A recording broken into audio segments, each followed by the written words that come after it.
आदरणीय श्रोता बंधु, राजपूत कैसेट के माध्यम से ये कहानी जो हम आप तक पहुंचा रहे हैं, धन्य दारू महारानी, यानी दारू से क्या क्या काम हो रहे हैं, कौन कौन से काम चल रहे हैं और दारू कहां से कहां इंसान को पहुंचा रही है आज के जमाने में।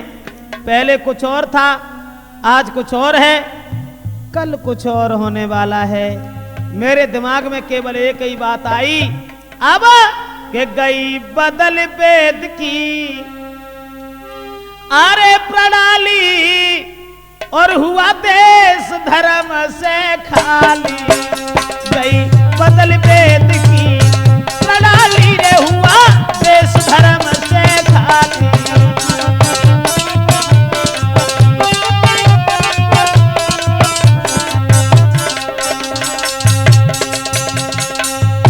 जरा गौर करें, तब और अब में अंतर क्या है। अरे पहले उत्सव जब होता था, भज के बहन बुला ली।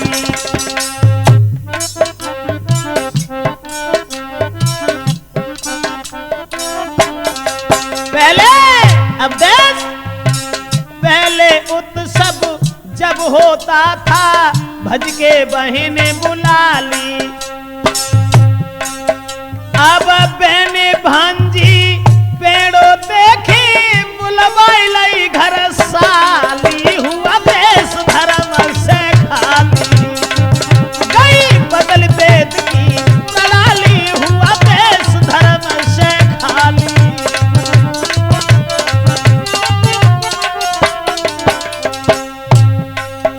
अरे द्वापुर में श्री कृष्ण राज्य में बहती दूध की नाली। अरे द्वापुर में श्री कृष्ण राज्य में बहती दूध की नाली। भगवान कृष्ण के राज्य में जहाँ दूध की नदियां बह गई, अब उसी हिंदुस्तान में दूध के दर्शन नहीं हो रहे। देहात में फिर भी भैंसें दूध दे रही हैं, लेकिन शहरों में भैंसें नहीं, आदमी दूध दे रहे हैं।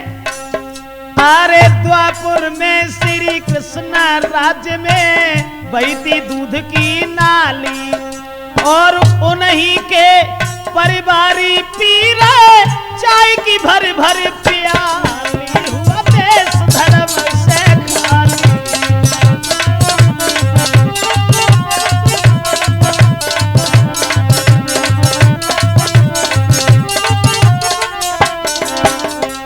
अंतर कितना आ गया तब में और अब में। अरे माता पिता के पीछे श्रवण ने लाखों तकलीफ उठा ली।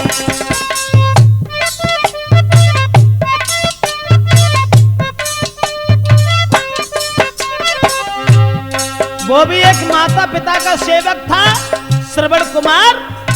माता पिता के पीछे श्रवण ने लाखों तकलीफ उठा ली। अब माता पिता घर रोबत बैठे, तीरथ सब घर वाली। हुआ देश धर्म से खाली। गई बदल वेद की प्रणाली, हुआ देश धर्म से खाली।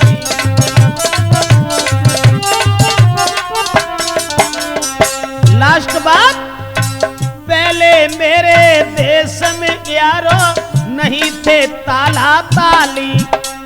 पहले भारत में न ताले थे न किवाड़ थे। अरे पहले इस भारत में वीरन नहीं थे ताला ताली। अब 10 ताले ठुक रहे घर में, तो देखा भाली। हुआ देश धर्म से खाली। गई बदल वेद की प्रणाली, हुआ देश धर्म से खाली।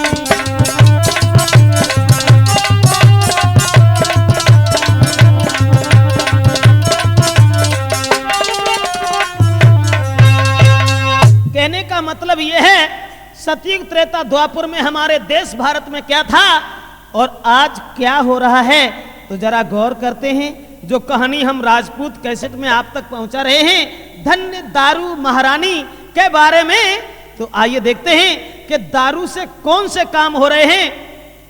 जो काम नहीं होना है वो भी हो रहा है। रिश्तेदार को कभी पूड़ियां मत खवाओ, एक थैलिया ला करके पिलाओ, हर जगह बदनामी नहीं, बड़ाई करेगा, चारों तरफ तुम्हारी प्रशंसा गाएगा। और ऐसा ही नहीं, अरे सुबह से लेकर शाम तक, सुबह से लेकर शाम तक दिन भर जो पीते हैं, अरे कोई नहीं है गम बड़ी मौजों से जीते हैं, कोई नहीं है गम बड़ी मौजों से जीते हैं।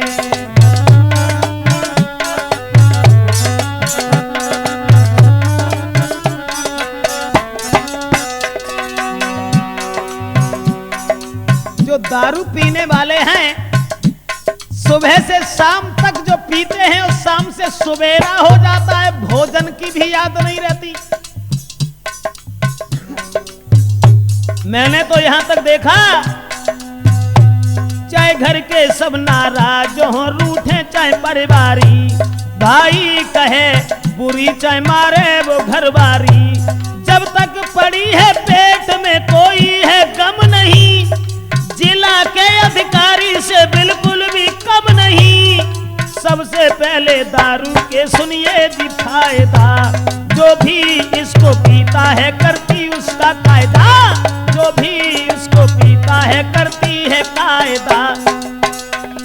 ये दारू के फायदा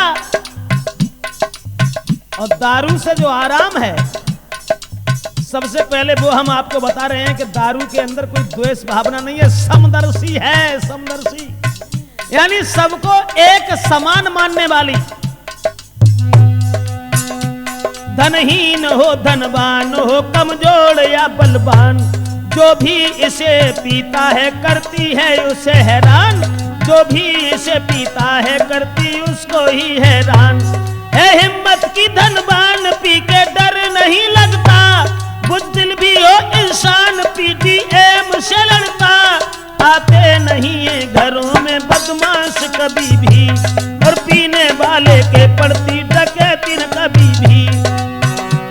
मिलता नहीं है देखने को कभी बुढ़ापा, ठीक जवानी के बाद ही होता है वो सफा, और ज्यादा पीने वाले को कुत्ता नहीं काटे, सम्मान कर बड़े प्यार से वो मुख को चाटे, सम्मान करके प्यार से वो मुख को चाटे।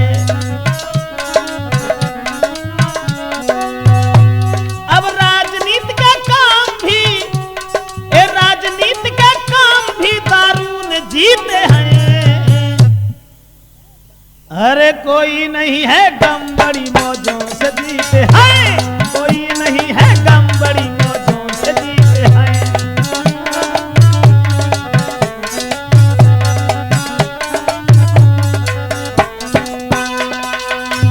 मेरा मतलब है सबसे पहले दारू जो ज्यादा लोग पीते हैं उन्हें कुछ लाभ भी होता है। लाभ क्या होता है?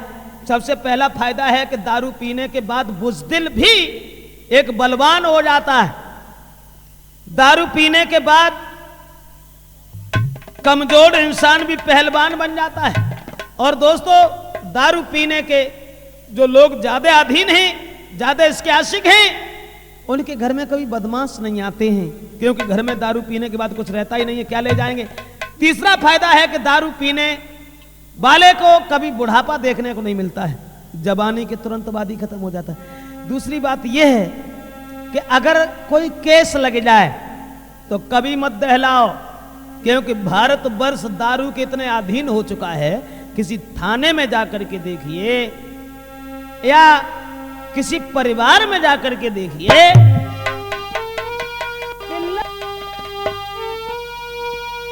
कि लग जाए कोई केस अगर, तो नहीं कभी दिल में डरना, और थाने के किसी सिपाही से चोरी से जाकर के मिलना।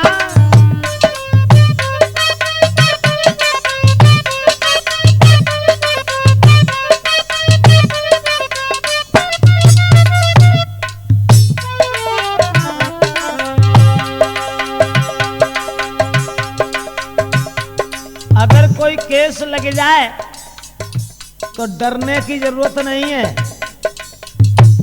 क्योंकि शासन और प्रशासन दारू के भी इतने अधीन हो चुके हैं। किसी सिपाही से जाकर के मिल लेना, वो भी चुपचाप। और रिश्वत की जो बात करी तो समझान सिंह धरे रहते हैं, वो रिश्वत की बात मत करना कभी भी।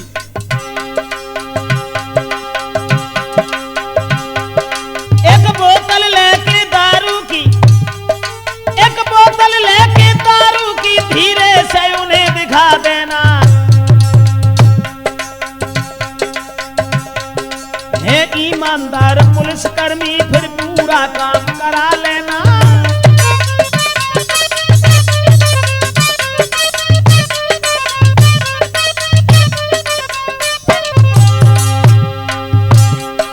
पुलिसकर्मी इतने ईमानदार हैं, अगर रिश्वत की बात की तो मार और पड़ेगी। चुपचाप एक बोतल दिखा देना तो चोरी में अकेले में बुला करके ले जाएंगे, और जब आप देंगे कि साहब अकेले में बुला रहे, ऐसा करो सबके सामने नहीं, अकेले मिल लेना।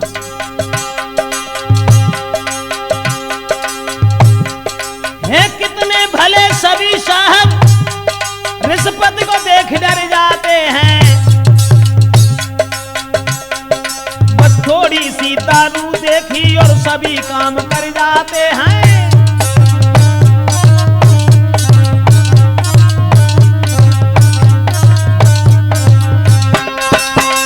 करके देखिए किसी थाने में तो बस जरा सी दारू दिखा दीजिए किसी भी सिपाही को, किसी भी दरोगा को, तो वो बड़े आसानी से बात करेंगे, बड़े ही आदर से तुम्हें बैठा लेंगे। और इतने ईमानदार हैं ये लोग, अगर 50,000 की चीज तुमको ठेला में भर के ले जाओ और चौराहे पे जो लोग ठाड़े मिल जाए भगवान की दया से, यानी पुलिसकर्मी कितने ईमानदार हैं।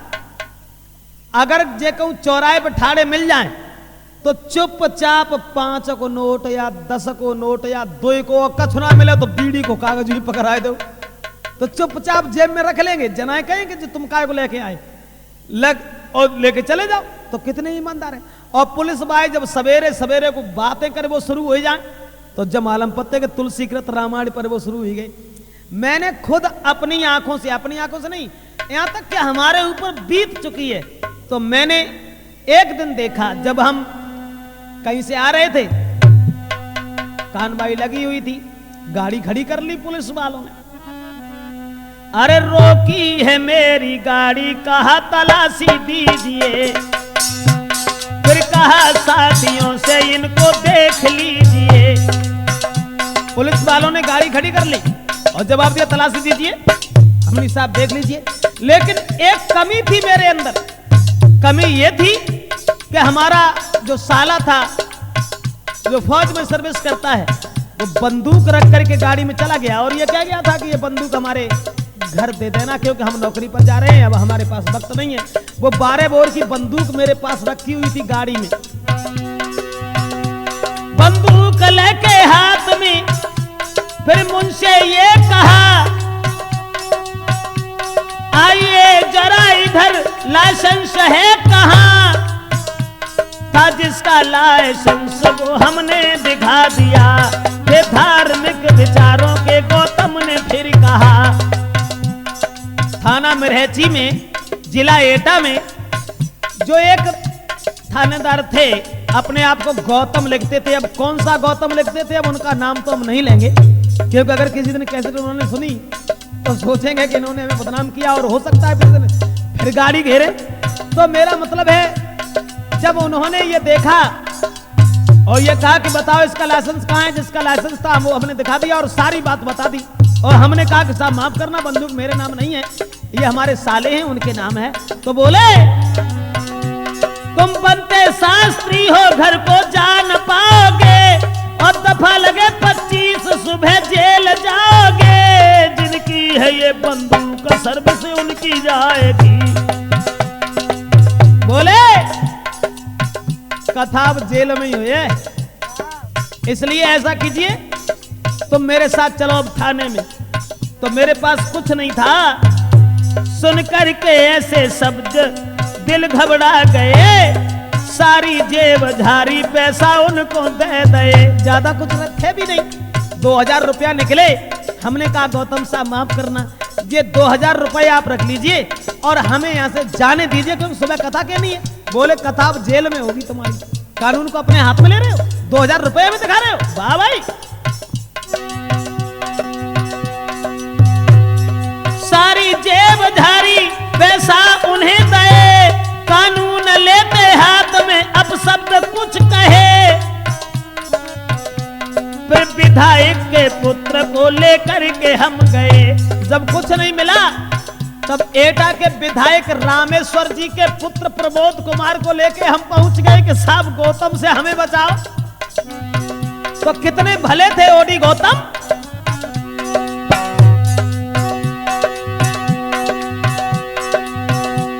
पैसा सारे बच गए, बंदूक मिल गई, बस दारू महारानी ने लाज मेरी रख लई। कानून चल के थाने से ठेका में घुस गई, आदत के बढ़िया साहब ने थोड़े में सुन लाई। आदत के बढ़िया साहब ने थोड़े में सुन लाई। वो कानून थाने से ठेका में घुस गई, 2000 रुपए देते रहे, नहीं लिए। फिर कितने में बात बन गई, मात्र 250 रुपए में। तो मेरा मतलब है कि पुलिसकर्मी कितने ईमानदार है, कितने ईमानदार हैं। बारे दारू महारानी।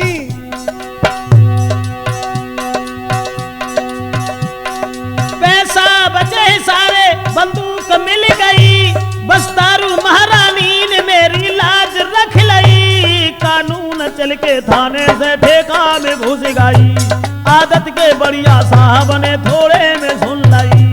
इसलिए भाइयों विनती ना करो, बस दारू की बोतल को लेके मेज पे धरो, बस दारू की बोतल को लेके मेज पे धरो।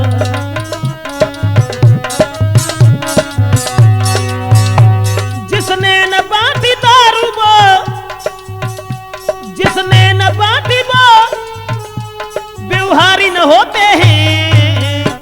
अरे कोई नहीं है गम बड़ी मौजों से जीते हैं।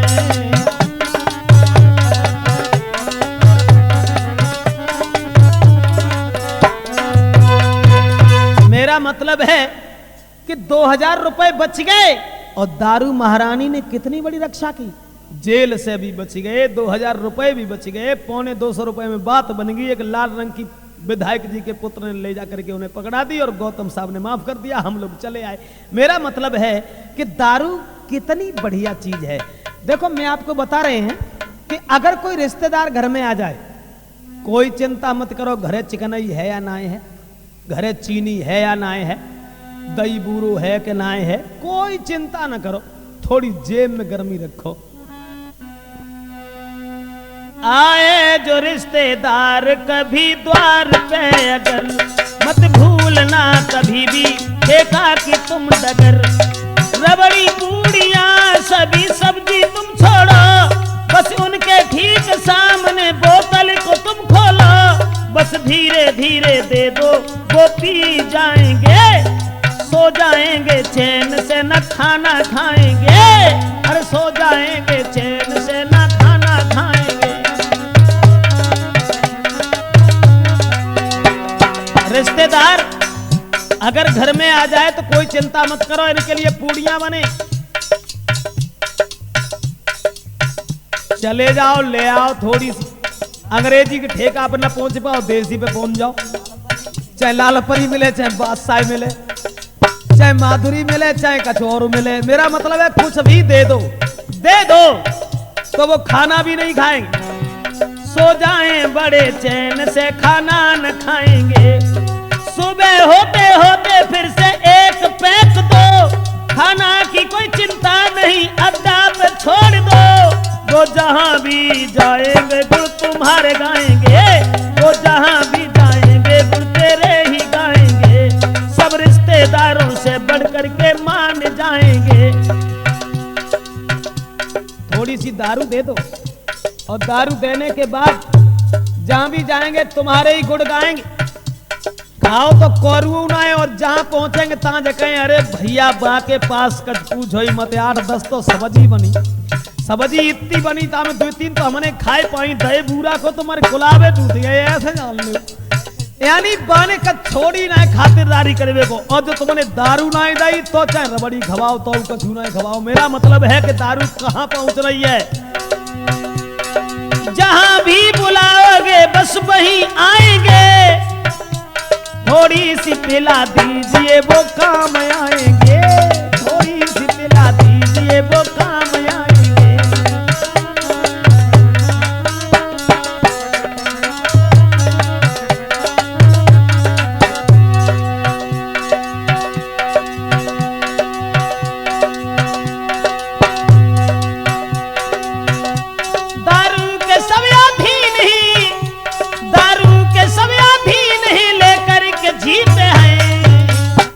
अरे कोई नहीं है चिंता बड़ी मौजों से जीते हैं, कोई नहीं है गम बड़ी मौजों से जीते हैं।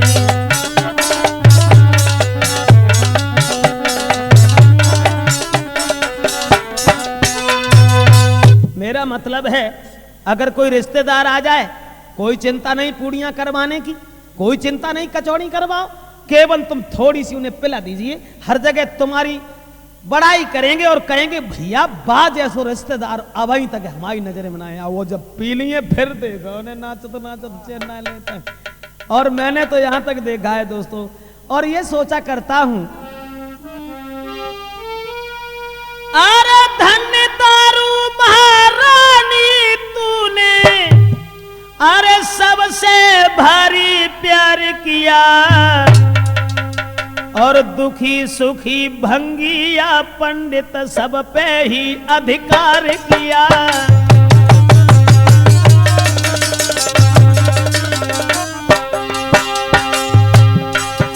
अरे धन्य दारू महारानी तूने सबसे भारी प्यार किया, दुखी सुखी भंगिया पंडित सब पे ही अधिकार किया।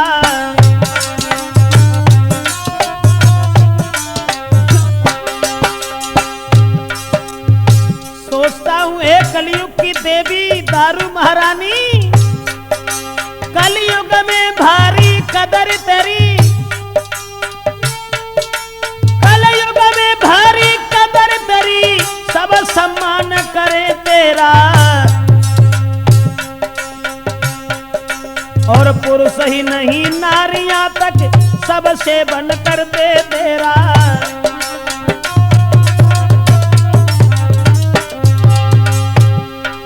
हे दारू महारानी तुझ में क्या गुण सबने पाया है,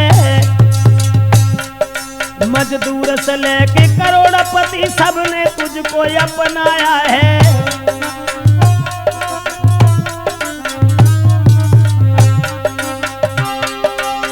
समदर्शी दारू महारानी, ए समदर्शी दारू महारानी, ना कभी ही ऊंच नीच जाना,